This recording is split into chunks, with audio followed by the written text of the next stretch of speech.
A close-up view of the NapLab map of Ideopolis neighborhoods. Photo, Amy Barter /Indistar, by photo. The massive 46 by -48-inch typographical poster that literally put Indy's neighborhoods on the map is celebrating a decade since its release with an updated 2018 edition. The NapLab map of Ideopolis, with all caps names sized proportionately to the neighborhoods they represent, has become an iconic piece of art that hangs in more than 4,000 homes and businesses. More, 5 ridiculously cool, totally indie gifts you can only get here. A bar arcade that inspired tappers is coming to Indy. You've been pronouncing these IDR words all wrong. Martha Latter, who now oversees NapLab, said that the project helped achieve what the original creators set out to do, to help Ideopolis become a city of neighborhoods, and reinforce each area's sense of identity.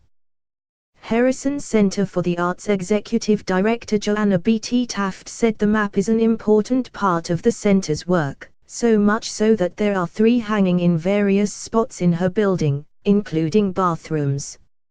Until 2011, I had not noticed that Ideopolis used neighborhoods names the way I had seen in Chicago or New York, she said. We began to use neighborhood names very intentionally in our work at the Harrison Center. It's helped neighbors develop a pride in where they live and understand the history. Latter, who lives on the East Side, was already in the business of manufacturing IDR pride with t-shirt and accessory shop Sunday afternoon housewife when her friend, NapLab co-creator Josh Anderson, asked her to take over the map about 2 years ago. He wanted the project to keep going, but he just didn't want to do it himself, Latter said. I said yes, not really having any idea what it entailed and never having done anything like that before. The 10th anniversary edition of the NapLab map. Photo, Amy Barter /Indistar. A few 1,000 poster runs of NapLab later, Latter has learned a lot, like the fact that she can fit 80 of them into her Subaru Outback if she stacks them just right. She's also looking back on the impact the project has had on the city. 10 years ago, Ideopolis was like Chicago, where you say I live here, I live here, I live here, and people know exactly what you're talking about, she said. In Ideopolis, you'd say, I live in Windsor Park, and everyone's like, where's that? But now, people are starting to understand the neighborhoods of Ideopolis better. The 2018 edition is the 4th update of the map released since 2011.